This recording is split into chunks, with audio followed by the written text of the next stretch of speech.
people don't want to say it, but part of playoffs is trying to hurt every player on the other team. And the more guys you take out, the more advantage your team has. Yep, it was another week of, well, mayhem. More bone-crushing hits. We've got kids crying, Zadorov crying, angry coaches, coaches mocking players, and what some are calling an embellishment epidemic. I think we officially have a call it an embellishment epidemic. Fans picking their nose, whatever it is that this fan was doing. Some crazy close calls, players mocking players. Well, plenty of that, actually. Beef on the ice and beef on the ice. And with another 3 teams eliminated, we are now about halfway to the Stanley Cup being lifted. And of course, we got plenty of officiating that continues to be suspect at best. So, along with some great sound bites. So I don't know if that ref's got the DraftKings sportsbook going right now, but that was kind of a BS call. We've got plenty to cover again, so let's get to it. As usual, I'll start with the nasty because things are chippy out there. In Colorado, after Makar was on the ice, his helmet was on the ice, what happened? It was Marchand popping the lid off and then poking him in the eye? That cannot have been too comfortable. We had more warm-up shenanigans as Maroon chirped Bob with an earful. We had the Trouba train coming through on Drury. And then Chris Tanev in Game 5 taking a shoulder from McKinnon, which pushed a tooth up into his lip. He would leave that game, but returned to play another 26 shifts. My teeth went into my lip, so I had to pull my lip back over my teeth and stitch it up. Hockey players are just different. Then in Edmonton, it was Ekholm hit first from Lindholm, and then Joshua as he took some heavy ones back to back. But wait, look at that fan. Did he forget that Lindholm is not in Calgary anymore? But since we're in Edmonton, how about that Oilers-Canucks series? It's been a wild one. Last night, we had the big Desharnais going up against the much smaller Garland in the first, and I don't know why that alone made me laugh, but in the second, it was Bouchard mocking Garland's height. You're 5 foot. And it's been all series. In Game 2, it was Zadorov with a big hit on Kane. He benches him and holds him there a bit, so as a result, he got a roughing penalty.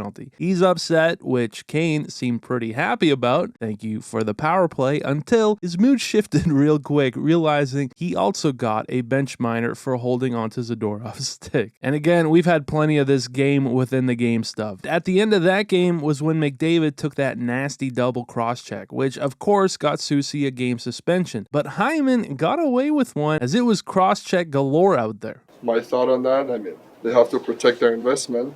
So that's my understanding. Those stitches by your eye, is that from the end of the game? Yeah. So how come they're not protecting you? Well, I mean, I guess I don't make that much money for the league. I don't know. And so, next game, it was Perry with, I'm not exactly sure what, but it made me chuckle. In Game 4, it's Lindholm with words for Draisaitl, who's so scared. Joshua taking a shot from Nurse, acts like he hardly even noticed. So later, on the Oilers' power play, it's Draisaitl who scores and makes sure to let Joshua know. That's for you, baby. And again, we got Zadorov mocking Kane. Wah. Wah.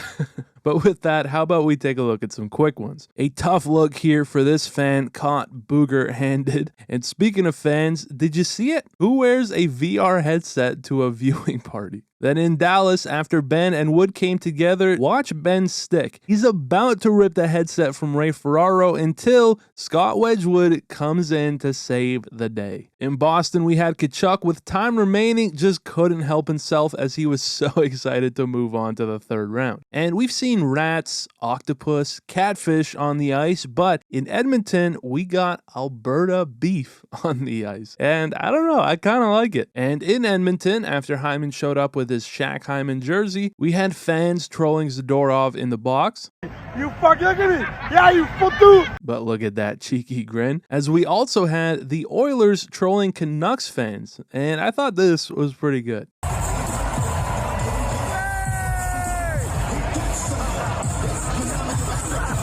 Then we had Hughes wondering what we're all wondering. Why is Paul Maurice so upset? I mean, dude was absolutely giving it to his team. Just thought they needed some profanity in their life. I brought some. And speaking of coaches, is that Jared Bednar? behind Jared Bednar?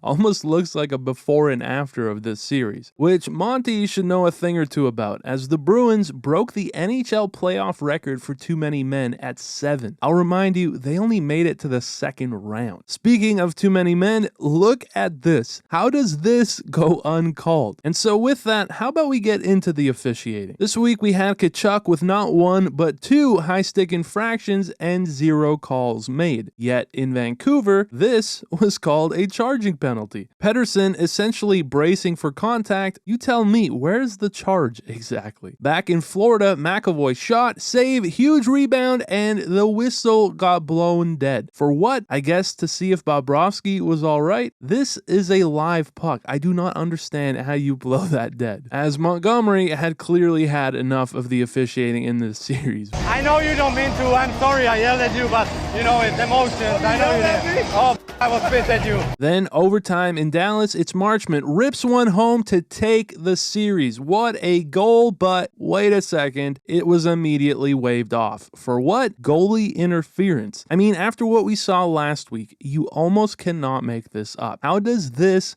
not count? Dutchie's ass was over the line. His feet were outside, but his ass was over the line.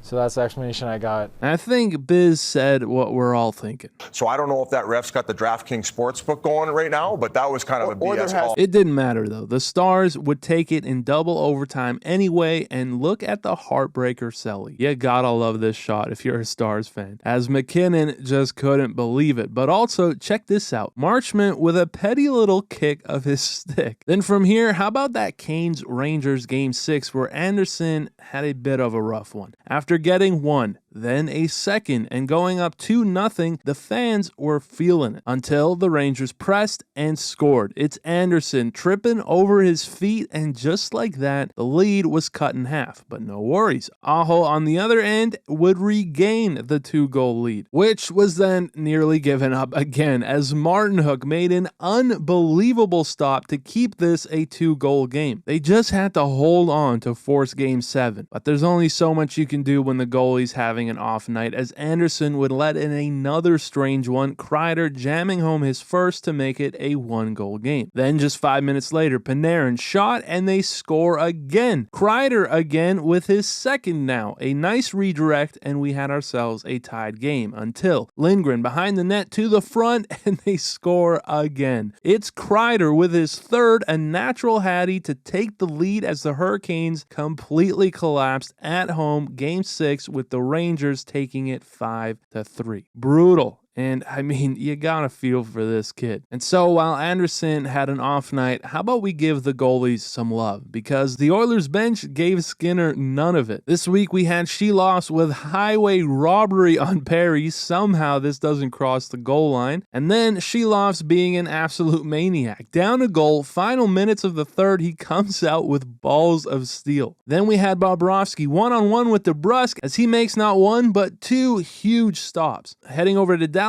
now, in what was an elimination game, it was Ottinger who made several big saves in a game that again went to overtime, as he was key in backstopping his team into the 3rd round. And the goalies have been so inspiring, even baseball is catching on. The Savannah Bananas with a hilarious tribute to hockey. And then, while not in the NHL but the BCHL, check out this incredible behind the back save from Callum Tongue. Wow. And finally, how about we get into some of the sound bites? To go from Barky to Baby Barky. Baby Barky, huh?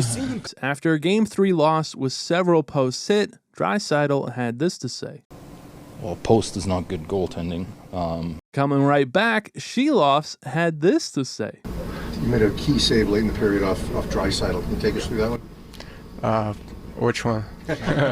And then we got our seemingly weekly chirp on Biz. I'm more nervous than when I played right now. You wouldn't be playing in playoffs. Don't worry. Speaking of which, you remember when Biz and Liam of TNT made bets on whether the Islanders or Leafs would make it further? Well, with both being first-round exits, they took their punishment. All right. Hang on, okay. This is my show. Who wants it?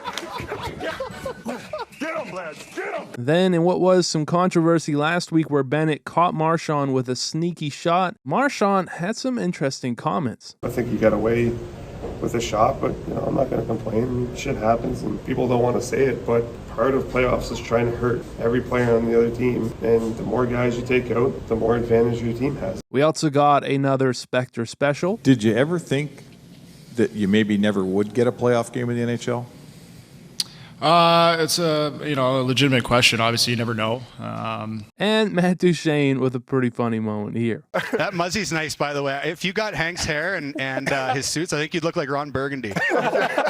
And lastly, in memory of one of the best to do it, Darren Detition passed away this week. So I wanted to share one of my favorite clips. But he had mentioned Hal Gill's a defenseman with a long stick. Is this a guy that's going to be traded, though? You're an announcer with a long stick from time to time. Yeah, big mouth, I guess. I don't know. That's about it for this week. As always, thank you for watching. I appreciate it very much, and I'll see you in the next one.